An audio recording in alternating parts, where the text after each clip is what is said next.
दोस्तों नमस्कार, मैं दीपक गौतम। आज आप सभी के समक्ष एक प्रचंड प्रयोग लेकर आया हूँ, जिसे भूत वशीकरण प्रयोग के नाम से जानते हैं। ये प्रयोग कोई भी व्यक्ति कर सकता है, मुख्य रूप से मेल। कोई भी फीमेल या महिला इस प्रयोग को नहीं कर सकती है और ना ही करने की गलती कीजिएगा। ये भूत वशीकरण प्रयोग है, इसलिए इस प्रयोग में आपको एक बबूल के पेड़ की आवश्यकता होगी।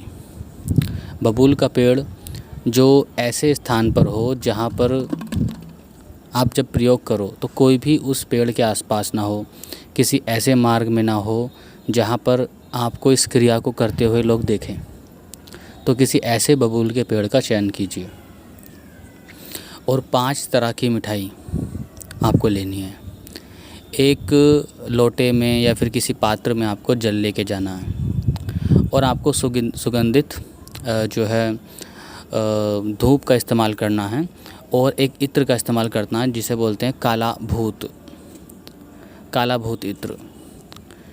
हालांकि काला भूत इत्र आपको हर एक दुकान पर मिल जाएगा, लेकिन फिर भी ऑथेंटिक मिलना थोड़ा सा मुश्किल होता है। लेकिन अगर आप किसी ऐसी शॉप पर जाकर इत्र लेते हो जो इत्रों का कारोबार करते हैं, तो वहाँ पर आपको ऑथेंटिक इत्र भी मिल जाएगा, ठीक है। और अगर आपको चाहिए तो मेरे पास भी है, ठीक है, ओरिजिनल।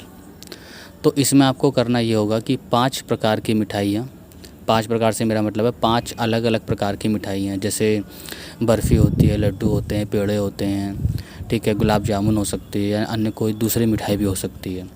5 प्रकार की मिठाई और 1 लोटा जल, सुगंधित अगरबत्ती, धूपबत्ती, जो भी आप लगाना चाहें। और आपको एक फ़ोटो चाहिए होगा जिस किसी को भी आप वशीकरण करना चाहते हो, ठीक है। अब आपको करना ये होगा कि किसी भी शनिवार को एक ऐसे वृक्ष को आपको ढूंढना होगा, जो बबूल का वृक्ष, जो मतलब कहीं भी हो, खैर इस बात से फ़र्क नहीं पड़ता है। लेकिन जब आप ये क्रिया कर रहे हो तब उस समय कोई भी आपको ना देखे। जैसे होता है ना कई बार कि किसी मार्ग में वृक्ष होता है, तो मार्ग में काफ़ी बार लोग निकल कर जाते रहते हैं और आप अगर कुछ कर रहे हो तो आपको देखने लग जाते हैं, ठीक है। इस प्रकार का कोई वृक्ष ना हो, तो ऐसे वृक्ष का चयन कीजिए जो एकांत में हो और जहाँ पर आप आसानी से जा सकें, ठीक है। और इस प्रयोग को आपको अर्धरात्रि में करना है। देखिए, जितने भी इस प्रकार के प्रयोग होते हैं, जो तामसिक प्रयोग जो होते हैं, जिसमें भूत प्रेत पिशाच या फिर किसी अन्य ऐसी उग्र एंटिटियों का सहारा लेना पड़ता है, तो वो प्रयोग रात में ही होते हैं, दिन में कोई प्रयोग नहीं होता है।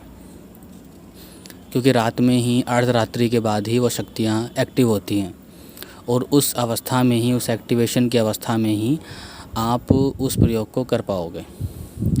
तो करना आपको ये होगा कि किसी भी शनिवार को, चाहे वो कृष्ण पक्ष का हो या शुक्ल पक्ष का हो, कोई मायने नहीं रखता है, ठीक है। अगर किसी शनिवार को अगर अमावस्या की रात पड़ती है तो ये प्रयोग इतना फलीभूत हो जाएगा कि आपको 1 हफ़्ता भी नहीं करना पड़ेगा। मुख्य रूप से 1 हफ़्ता करना पड़ता है, ठीक है। लेकिन अगर ऐसा कोई दिन आता है कि अमावस्या के दिन शनिवार पड़ता है, तो आपका ये प्रयोग सिर्फ 1 दिन में सिद्ध हो जाएगा, ठीक है। तो आपको करना ये होगा कि अर्धरात्रि में, यानी कि 12 बजे के बाद, 12:01 पर या 2 मिनट पर, जैसे भी आप प्रयोग करना चाहें कर सकते हैं, लेकिन 12 बजे के बाद, अर्धरात्रि के बाद, तो आपको अर्धरात्रि में उस पेड़ के पास जाना होगा। आपको जिसको वशीकरण करना है उसकी एक फ़ोटो वहाँ रखनी होगी, उसकी जड़ में। वहाँ पर 5 प्रकार की मिठाई रखनी होगी, वहाँ पर सुगंधित अगरबत्ती जलानी होगी। और जो एक इत्र है काला भूत इत्र, हर प्रकार की इत्र योनि को साधने में काम आता है, ठीक है।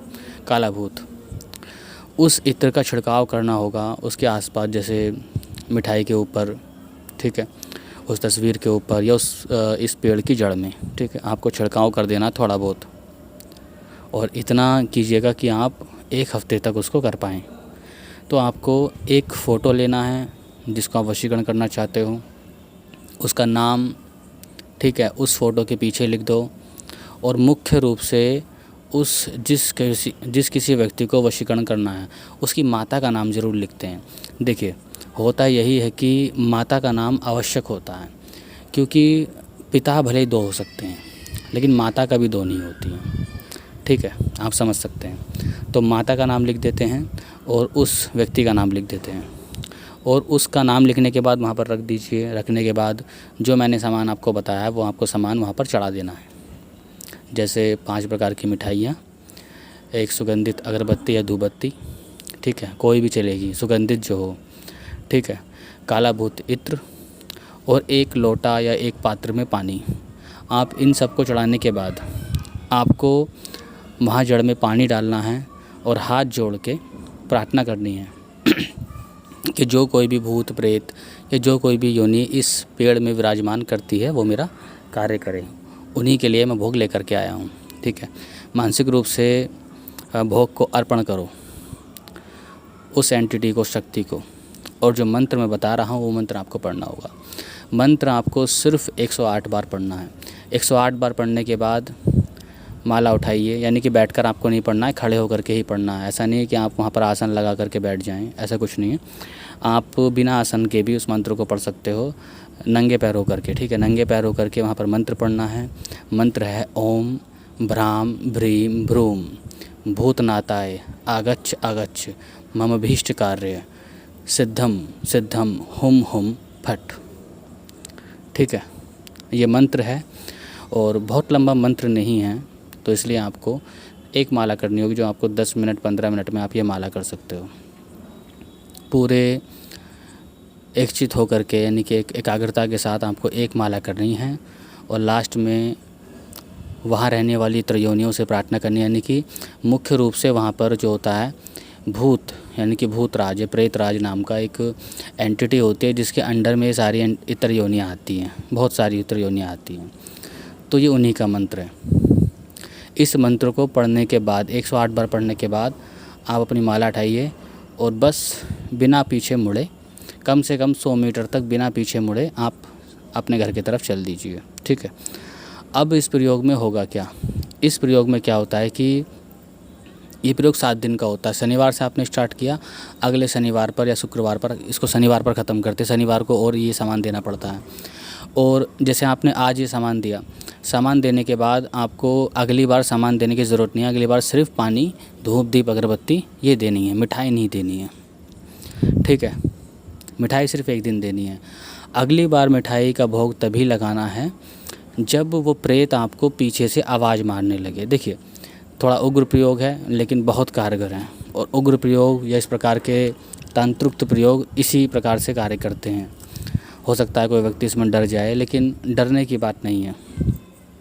रक्षा मंत्र मैं ऑलरेडी दे चुका हूँ। रक्षा मंत्र अगर आपको ऐसा लगे, देखिए, अगर आप पहले ही अपना काम करने जा रहे हैं और अपने ऊपर कवच आपने डाल लिया, ठीक है, तो वहाँ की आसपास की जो एंटिटीज़ होती है वो आपसे भागने लगती हैं, क्योंकि जब कोई कवच या फिर किसी प्रकार के मंत्र का पाठ करके अपने शरीर पर फूंका जाता है, तब आपके ऑरा फील्ड में एक लेयर बन जाती है उस प्रोटेक्शन की। अब आपका ऑरा कितना बड़ा होता है? मुख्य रूप से जो एक आम व्यक्ति होता है उसका ऑरा जो होता है 1.5 हाथ का होता है। 1.5 हाथ से मेरा मतलब है कि आपका जो ये हाथ है ना, इस हाथ से आधा हाथ और लगा लो, लगभग 1.5 मीटर का मान के चलिए, इतना होता है। अब इतना ऑरा जो होता है, चूँकि आप उस बबूल के पेड़ के जड़ में खड़े होंगे तो वो पेड़ भी आपके ऑरा फील्ड में आ जाता है। तो रक्षा मंत्र का प्रयोग तब करना है जब आपको लगे कि वो शख्सियत, यानी कि वो एक एंटिटी आपके ऊपर हावी होने वाली है, फिर हावी होने की कोशिश कर रही है। हालांकि ऐसा होता नहीं है, होता ही नहीं है, तो उसको करना क्या? क्योंकि आप उस प्रेत को, उस भूत को, जो एंटिटी है उसको भोग दे रहे हैं, तो आपका अहित नहीं करेगी। असल में कोई भी एंटिटी ऐसे अहित नहीं करती है। ठीक है, ये भी ऊर्जा के भूखे होते हैं, इन्हें भी ऊर्जा चाहिए, ये आपके तरह है बिल्कुल। ठीक है, बल्कि इंसानों से आप बच के चलिए। इंसान भले आपके जीवन में दुनिया भर के उपद्रव मचा दें, दुनिया भर का आपके साथ बुरा कर दें, लेकिन भूत प्रेत या इस प्रकार की एंटिटी बुरा नहीं करती हैं, ये सिर्फ आपका काम करती हैं। ठीक है, तो आपको ये करने के बाद आपको वापस घर लौट करके आ जाना है। ठीक है, फ़ोटो सिर्फ एक बार धरना है। हो सकता है फ़ोटो उसके बाद गायब हो जाए, हो सकता है वहीं रखा मिले, लेकिन आपको अगले 1 हफ़्ते तक यही कार्य करना है। ठीक है। तो मैक्सिमम केसेस में ये होता है कि कुछ दिनों बाद ही प्रेत जो होता है, कोई भी एंटिटी जो होती है, वो आवाज़ लगाने लगती है। ठीक है। आपका नाम लेकर आवाज़ लगाएगी या उस व्यक्ति की आवाज़ में आपको आवाज़ लगाएगी। ठीक है। और वो कुछ और नहीं, मिठाई के बारे में बोलेगी कि हमें मिठाई चाहिए, हमें भोग ला कर के दो। अगर ऐसा हो, ठीक है, अगर ये आपके प्रयोग के दौरान हो, तो आप उससे अगले दिन मिठाई लाने का वादा कर सकते हैं और अपना काम बोल सकते हैं कि मेरा ये काम है, ये व्यक्ति है, ठीक है, इसका नाम ये है, उसकी माता का नाम ये है, इस व्यक्ति को मेरे वश में कर दीजिए। तो वो तत्क्षण या कुछ दिनों के अंदर उस व्यक्ति को आपके वशीभूत कर देगा। लेकिन मान के चलिए कि आपके साथ ऐसा एक्सपीरियंस नहीं भी हुआ, तो भी आप अगले शनिवार को इसी प्रकार से टोटल इसी प्रकार से भोग वहाँ लगा करके रख करके आ जाइए। ठीक है। तब भी शक्ति कई बार काम कर देती हैं। ठीक है, करती ही हैं। लेकिन जो आवाज़ लगाने वाला जो सिस्टम होता है, उसमें ये होता है कि कई बार जब प्रेत किसी प्रकार से आवाज़ लगाने लग जाए, ठीक है, तो आप उससे सिद्धि के लिए भी बोल सकते हो। इससे सिद्धि भी होती है। सिद्धि से मेरा मतलब है कि अगर वो आवाज़ लगाने लगे, मिठाई मांगने लगे आपके प्रयोग के दौरान, ठीक है, ये नहीं कि वो प्रत्यक्ष हो जाएगा, प्रत्यक्ष नहीं होता है। देखो, एक बात समझ लीजिए, वो कहीं ना कहीं आप एक हेलुसिनेशन की अवस्था में पहुंच जाओगे कि आपको भ्रम हो रहा है, लेकिन असल में वो चीज़ होती है वहाँ पर। तो आप उससे ये भी बोल सकते हैं कि आप मेरी शर्तों पर काम करना शुरू कर दीजिए, आप जो भोग प्रसाद मांगेंगे मैं आपको दूंगा। तो इस प्रकार से सिद्धियाँ भी हो जाती है, प्रेत सिद्धियाँ हो जाती हैं। ठीक है, जो लोग प्रेत सिद्धि करना चाहते हैं। ठीक है, लेकिन जो आपने काम बोला है वो काम तो होना ही होना है। ठीक है, अगर आपको वो टोक देता है बीच में 1 दिन बाद, 2 दिन बाद, 3 दिन बाद, 4 दिन बाद, तो फिर तो आपका काम 1000% वो करेगा ही करेगा। लेकिन अगर ऐसा ना भी हो तब भी आपका काम होगा ही होगा, क्योंकि प्रेत भूत या जितने भी एंटिटीज़ होती हैं कई बार उसी व्यक्ति के सामने अपने आप को ज़ाहिर करती हैं। उनको लगता है कि ये व्यक्ति ठीक है, इस सिद्धि के अनुकूल है या हमारे लिए अनुकूल है, तभी वो आते हैं। कई बार वो आपका काम कर दिया और आपसे उनको कोई मतलब नहीं, ना आपको अपने होने का एहसास दिलाते हैं, ना ही किसी और चीज़ का।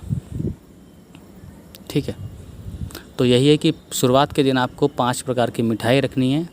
उसके बाद आपको मिठाई नहीं रखनी है, बाकी सारी चीज़ आपको रखनी है। जैसे कि इत्र आपको छिड़कना है, सुगंधित अगरबत्ती, इंसेंस, धूप आपको लगानी है, आपको एक लोटा या फिर एक पात्र में जल वहाँ देना है। ठीक है, ये सब करने के बाद आप 1 हफ़्ते इस रिचुअल को कीजिए। 1 हफ़्ते में उस बबूल के पेड़ पर होने वाली कोई भी एंटिटी जो आपके अनुकूल होगी, आपके लिए सही होगी, या जो आपके भोजन को या फिर आपके दिए हुए भोग को उस अवस्था में स्वीकार कर लेगी, तो फिर वो आपका काम करेगी ही करेगी। ठीक है, गारंटी से करेगी। ठीक है, इसमें कई बार ये भी होता है कि मिठाइयाँ गायब हो जाती हैं तुरंत सामने से भी, ऐसे प्रयोग में ये भी होता है। तो किसी भी प्रकार के इस प्रकार के अनुभव से मत डरिएगा, क्योंकि देखिए, बात जब तंत्र की आती है तो फिर डर को साइड में रखिए, क्योंकि इस प्रकार के अनुभव वगैरह होते रहते हैं।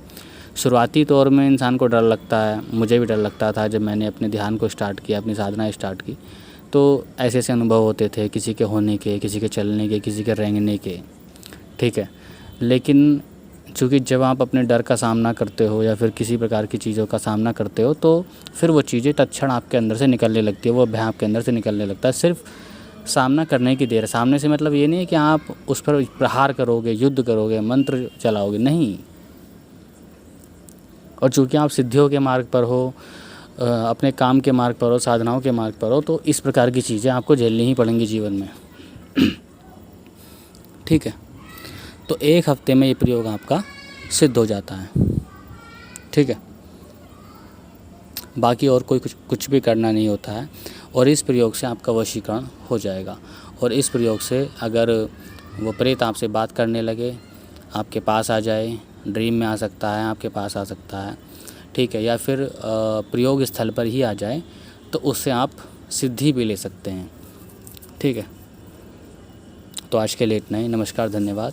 अगर कोई भी डाउट्स आपको हो इस वीडियो को लेकर, ऑडियो को लेकर, तो आप मुझे बता सकते हो कमेंट बॉक्स में। तब तक के लिए नमस्कार, धन्यवाद।